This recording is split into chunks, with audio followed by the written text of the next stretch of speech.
Hello, cowboys, cowgirls, cow people, blends of all lands, Blends the coffee roasters. Have you guys been to Blends Coffee Roasters recently? I don't know what they're offering. Haven't been in there in a long time. What I do know is that everything that I ordered there was either subpar or like magically different.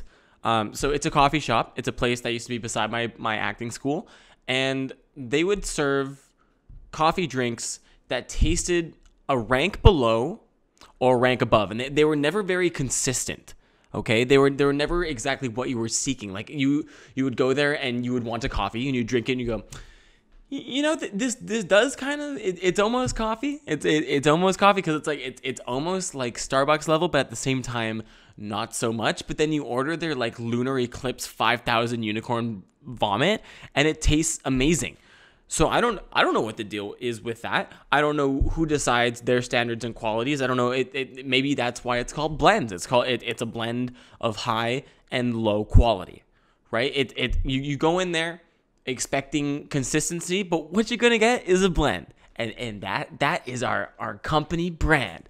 What's up, everybody? Welcome to episode 33 of the Get Up Podcast. A little bit lower energy today.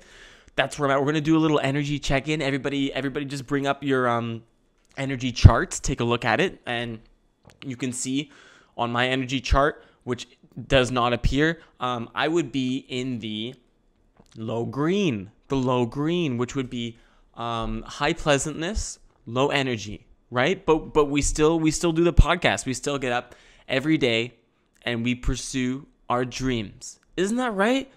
Dohy's dreamers? That's what I'm calling you guys. We're all going to be dreaming together. How about we all just take a quick nap? Honestly, wouldn't mind taking a little bit of a nap. Didn't get as much sleep as I wanted to. Instead, woke up, shot a fun little video with my friends, got to take my pants off. I think that's a good day. If you do something in your day where part of it is you're going to be taking your pants off, I think that you're doing an okay job, unless the pants coming off is not your choice. And I didn't choose for the pants to come off, but boy, was I not unchoosing it, because if I ever get a chance to take off those pants, then goodbye denim. Tell that denim do not be here. Tell that denim to get the freak out the door. Yeah, I shot a little promo video with my friends for a little online thing, and I'm making this as vague as possible because I don't know. I don't know what could happen, right? One day you could wake up and everybody's face could be a computer screen. And then everyone just displays their faces on the screens. Would that be easier? I don't know, because we're raised to just be human beings who can just understand each other's facial expressions. But say our faces were computers, would that be easier to understand, or do we misconstrue emotions? Right? I read this book called Talking to Strangers by Malcolm Gladwell, and he talks about how bad we are at reading each other, especially like reading when somebody's like lying to us. I definitely can't fucking tell when I'm lying, but you know who can tell when I'm lying is other people. Not a good liar. In fact, I got caught for lying too many times from my mum when I was a young kid, lying about not wearing my helmet to school to ride the skateboard to school, lying about not going to a party, lying about not smoking weed with my friend's mom. My mom never asked about that. But if she did ask me, I probably would have just told her the truth, because I found that when I wasn't a very believable liar. Still am not. But these days I'm also not a very believable truther. Like I feel like if someone's ever accusing me of lying when I've been telling the truth, I feel like I can only further incriminate myself. And me trying to stand up for myself just ends up looking like I'm covering up for something. How do you fix that, right? Do you just not get exasperated when someone's asking you if you're lying? But they're accusing you of lying. I don't want to be a liar. I just want to make sure that they know I'm telling them the truth. But then I get all worked up. And then they can't believe me either way. It's like, and then maybe there's a part of me that just wants to feed into whatever they think of me, right? Do we just change because other people, like to be the thing that other people want us to be? I don't know. But anyway, in this book, I guess I did make that point already, but yeah, we just like don't understand other human beings and the way that they communicate very well. Like Mr. Malcolm himself, the author, he went and talked to a bunch of people in, I think it must have been like some sort of remote tribe, but this was like some study he was citing. And with this tribe, he showed them pictures of representations of emotions, like things that, people in North America or maybe even just the first world would consider to be happy, glad, sad, fucky, lucky, all the other things. And the people who he showed the faces to did not have matching perceptions of what those faces meant. For example, for mad, they chose a face that looks more like sad to us in North America. Huh? So then if all of our faces were computers, what would it be? Would it just say sad? Right? And then instead of being attracted to someone's face, you're attracted to their sad. Maybe they changed the blue. Maybe it's a blue screen. And they have black text sad. And then they can customize the blue shade, and then people get really, really, really artistic with it, and they start drawing like tears, and they put a ocean, and what's sadder than a starving child? So they put starving children on their screen, and they just walk around doing that because some people just like to make people really, really sad. Is that sad or I wouldn't say a starving child is gross. It could be disturbing, right? Like you see people on the street sometimes if you live in a big city, and they'll be protesting something like meat or abortion or something like that, and they'll just like put the very graphic images on there. So I think if everybody had a face like a screen, there would be those provocateurs who would walk around and their emotion every day is meat is murder, and they just have like baby chickens falling into a grinder or something, because that's what people show. Like, sure, I think that Canadian culture is modest, mostly, I guess, but then we just kind of let stuff like that fly. Like, sure, what they're showing is like not against the rules anywhere, but like, I don't want to see that. And then people who are easily offended, who are the meatitarians, they wanna take up and have a discussion with their fists, perhaps, with the people who are presenting the chickens dying, because some people can eat meat, but they can't stand the thought of animals dying. Yeah, I was thinking the other day, I don't think so. I could kill like a large animal if I had to eat it, but I would have a hard time killing a chicken or a duck. Like when I was visiting my parents, Christmas time last year. And during that time, it was time to kill the duck because they live on a farm, No, they don't live on a farm. They have farm animals in the place that they live. They have chickens and they have bees, the typical farm animals, chickens and bees. And then they also had a duck. He lays eggs along with all the other egg layers. But there is a point where, Mr. Duckman, it's getting old. It's getting tender. Yum. Can't wait to eat him. And so it's time to freaking break his neck and eat him. And I thought that I would be like more down to like, kill an animal if I was going to eat it. Wild animal, maybe. But there's something weird about killing an animal in captivity. Like just the thought of, I saw this scene in a TV show I was watching, Ratchet, where was it? Yeah, there was a moment where one of the characters was like inside of a barn, and she was like, "Oh yeah, you just kill it like this, and you hold it like this, and you kill the chicken like this." And I was like, just watching that, I was like, "Oh shit, definitely cannot." And that also came up in that moment when I was visiting my parents, because my stepmom, who can put herself in that in that time to kill animals headspace. I don't even know what to call that. I was gonna say heartless. I was gonna say killer. I don't believe it's either of those because I eat meat, right? So what can I say as a meat eater? Is there a list of things I can say if I look up a list online of lists, a list of things meat eaters can say about the killing of meat? Would you call someone who kills animals heartless? Probably not. But yeah, so she asked if either me or my brother wanted to kill the duck for eating time. And I was like, no, fuck no.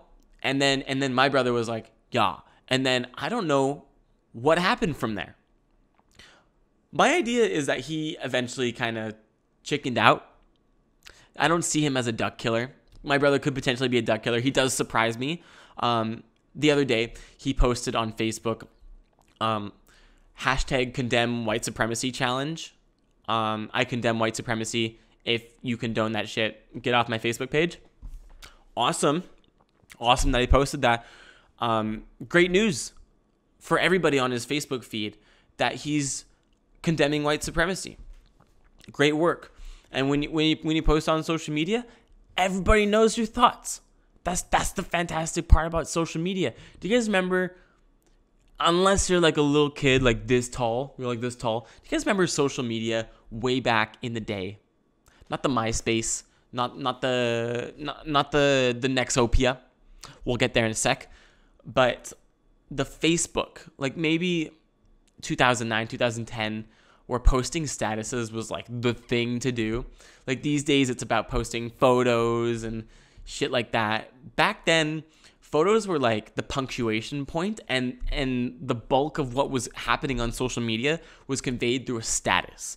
And every status started with is. Like you would say like Josh Dohy is killing a duck.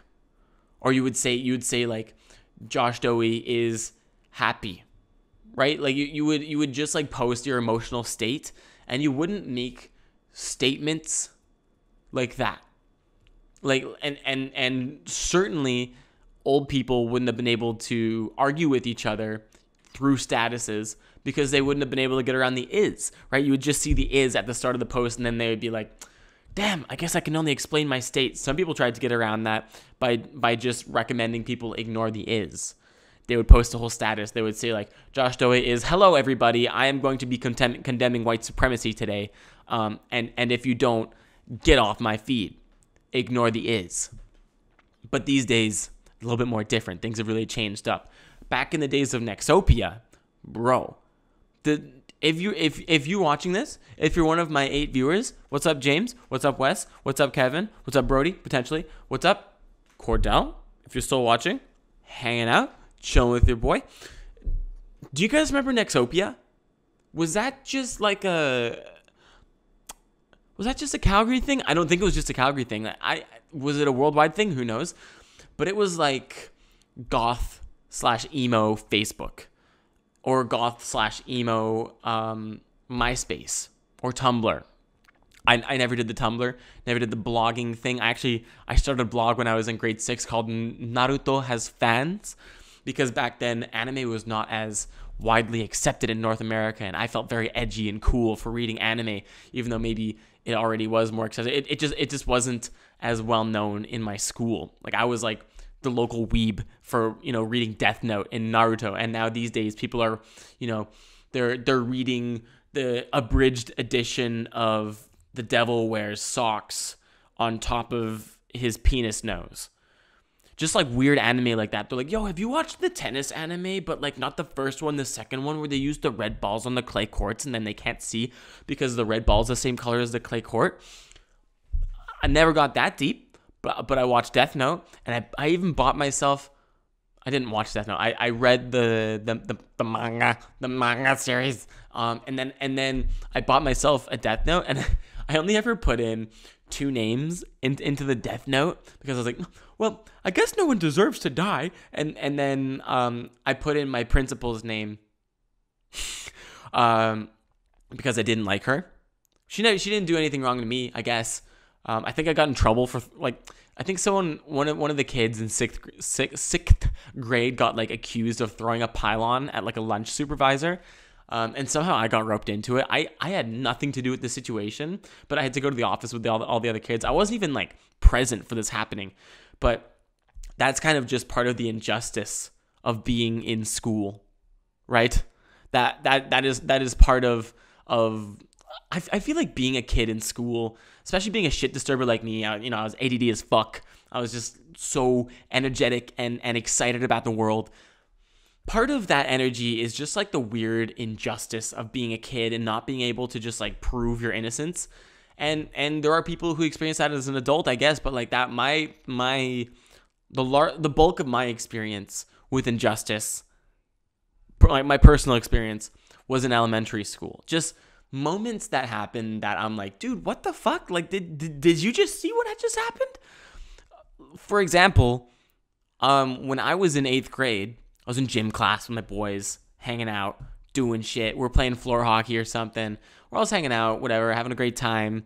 And this one guy, Edwards, comes over, pantses me. Oh, that's funny. That whatever. You pulled down my pants. Uh-oh, everyone's gonna see my bare legs. Oh, no one wants to see a bare leg, especially on a boy. In junior high, he could have a boner, right? He could have peed himself. Who knows? Maybe he's emo. He's got scars on his thighs. We respect those people. But I was like, okay, man has pantsed me. I shall pants man back. So in the middle of gym class, I pursue our man, Edwards Kim. Maybe I cut out his last name. Edwards. Doesn't really matter. I pursue Edwards, and I go up to him, pants him. And guess what? Oh, his underwear didn't come down. No, sir. You know what happened? The gym teacher saw me do it. Bruh. So it did not matter that I had been pants first. I was the one who got caught reverse pantsing. And then the gym teacher was like, yo, Josh, go to the office. That's like kind of like sexual harassment. And I go, ah, and he goes, go. And I'm like, damn it. Okay. And then I leave the class, and I know that this is straight bullshit. So I just like go and walk circles around the interior of the school, because the school is kind of shaped like a P, and the gym class we were in was kind of at the bottom of the P. And then so I would just like go up and walk around the circumference of the school, and I would just like poke my head into classes and, pick my nose or whatever you do as a kid, pee on the radiator and make the bathroom smell, things like that. Innocent things, right? Things you cannot be incriminated for. Class was almost over. I knew I only had a little bit of time to walk around and stuff. And I didn't think that the teacher would follow up or anything like that. So I go on into the next class. It's like sex ed or something. The teacher's telling us what cum tastes like or something like that. And why do I always bring up cum every episode? And so I sit down in the class, feeling absolved, like I've dodged the bullet.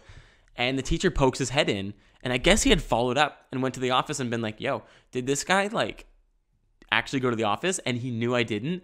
So he was like, yo, dude, you didn't go to the office. And I was like, dude, yeah, it's not fair. And then I wasn't allowed to explain myself. I got sent. He walked me to the office, and then I got suspended for revenge pantsing Edwards.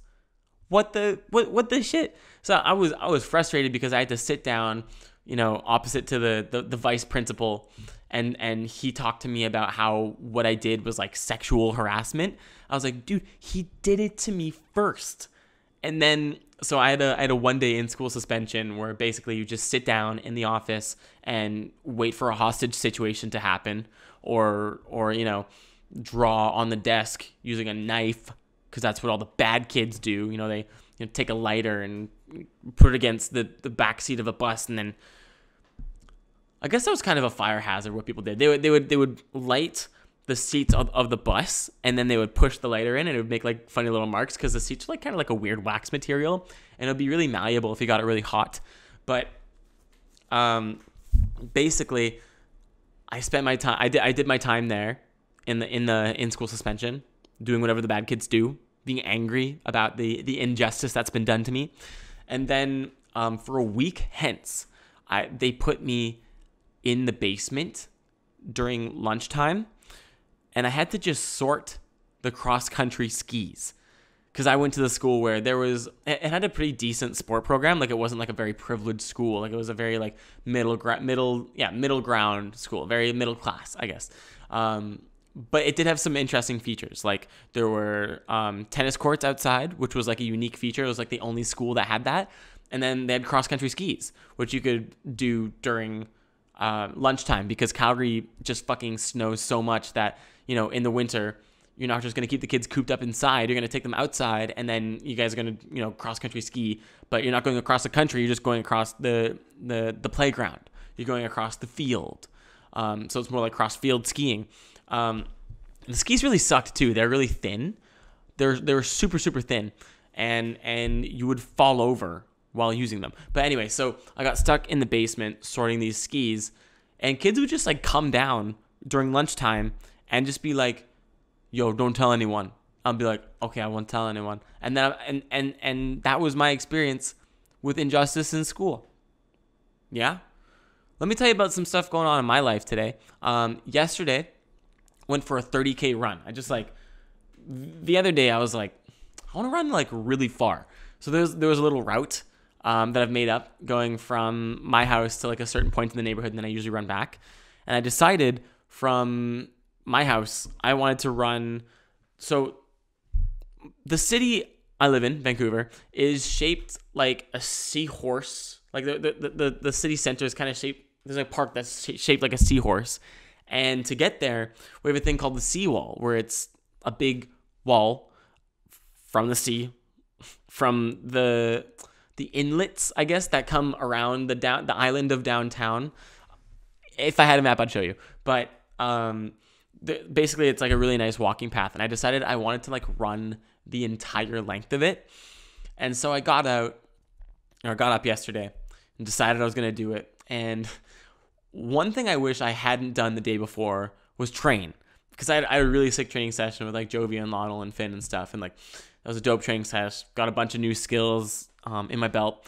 Hopefully I can do some of the stuff on a hard floor eventually. Like I learned like a back full with a wall touch and stuff. It was really, really sick. Like I was really happy to learn some new skills, because sometimes I feel like at the point I'm at with my training, I don't pick up skills as fast anymore. Or sometimes I feel like I'm not as risk, like I'm not as capable of taking risks as I used to be. And sometimes that makes me feel like I can't pick up tricks anymore. And so when I learn like a new difficult trick, with a cool flip or a cool twist, and I'm like, damn, like this is great. I can still do this shit.